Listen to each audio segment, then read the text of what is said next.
everyone, Tom Bialik with the Hobart Chamber of Commerce coming to you one more time with another installment of Influencers in Action. Today we're joined by Dr. Peggy Buffington, Superintendent for the School City of Hobart. Dr. Buffington, thank you so much for joining today. Thank you for having me, Tom. Glad to be here. Doctor, now we know it's been a challenging last year and a half for the schools with the pandemic. Moving forward, though, what are one or two things that you're really looking forward to for the upcoming school year? Well, obviously, I look forward to kids coming back every year. There's nothing like it. They're filled with anticipation, so are teachers, but there's nothing like their smiling faces. And, I make it an effort along with the school board to do what we call our welcome back tour.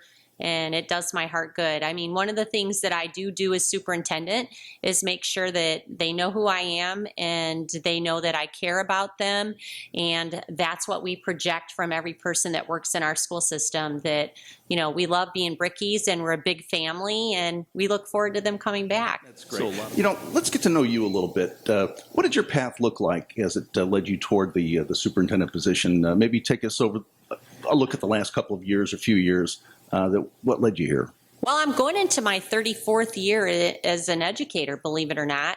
For some people in education, it's one of those things that you just knew that you always wanted to be an educator, a teacher, playing school or whatever. And when I was in high school, there was such an overabundance of teachers. My counselor said, "You'll never get a job." And so they convinced me to go into nursing, and God bless healthcare workers, because I just told my dad I can't do it. And I'm going to be a teacher, and if I don't get a job right away, I don't get a job. So, I went to school to be a teacher, and I'm still a teacher. I love being with children or with teachers, and, with the network of superintendents that I work with, we all just do absolute everything that we can to have an impact on our students. I was in instructional design, and most people don't realize that I have a very heavy technology background, and I was director of technology for the School City of Hobart when I came out of the classroom. I did my internship at Apple Computer, and I just was always at the forefront of technology. It brings joy to me. I come to work every day happy to be serving the children in this community. Now, as superintendent, which is certainly a leadership role, you're leading administrators, teachers, students, and even parents. How would you describe your leadership style? Well, I think most people that know me know that I'm a servant leader. I'm not going to ask them to do something that I wouldn't do, and I will get down in the trenches with you and I'll help you get the job done. But my heart is always for the children, and I will do whatever possible, whatever it takes to help them be successful. And most people know that, and most people know that I have a loving kindness to protect the children in this community and to provide as much opportunity as I can.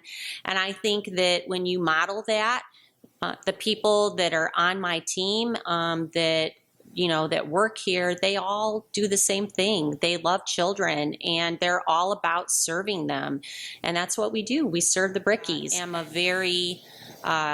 I'm a person that has drive, and I'm very ambitious, and I'm very competitive, and I want the absolute best for our kids. And so I go after it. Was there anyone in there or maybe elsewhere that you would consider to be a true role model, or maybe even a personal hero? Dr. Vocal, he was on my dissertation committee, and I just, I think the world of him. Dr. Rivers, he used to be the Dean of Education and High Ability Technology. Dr. Ballard was my instructional design professor, and quite frankly, I filled in for him quite often as he was ill in the latter part of his career. And so they shaped me into the educator that I am today, and I'm forever grateful for them. Obviously, downstate, at Purdue Lafayette, getting my PhD. There are amazing people there. Dr. McInerney, he just was amazing. I had a lot of influence with qualitative research there, and just being able to do a case study and learn what works and how to quantify it. So I've been blessed with my education. Obviously, when you're going to talk about role models, there's so many people that you could think of in life that are role models. And I always just look to people that are servants, that are always trying to give back to people. And that's what I look forward to in life, is just having impact with people that are out there serving and making a difference for other people. So it sounds like you've been able to take just a little piece of everyone that you've had positive interaction with, maybe, and that's helped to mold you a little bit. Yeah. Now, when the time comes where you're ready to stop doing what you're doing and you look back, what do you want your legacy to say? What's one thing you want people to remember you by? Well, when I talk to just my leadership team, which, the administrators in the district, but I also talk to teachers as leaders, and I talk to students as leaders, and I tell them leadership is about the impact that you leave, right, on other people, so that they have impact on other people. And it's always about paying, forward. What do you want to leave in your leadership presence? And obviously, I'm all about them having productive lives, and I want them to be happy in life. So when I have to think about my legacy, if you would, I hope that it's that I have been able to influence their life and have an impact on it. And that's what every educator wants, right?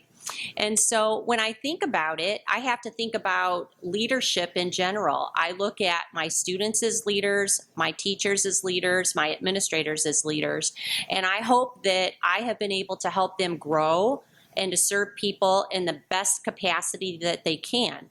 And then they keep passing it on, obviously.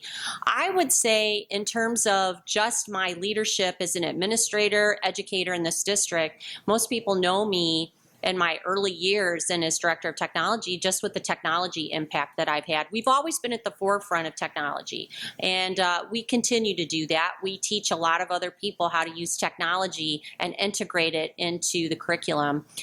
Obviously challenged last school year and the year before, our teachers were simply amazing with being able to acclimate themselves to that online learning with the shutdown, and I couldn't be prouder of them last school year and how they handled everything against all odds. And I'm really proud of the teachers.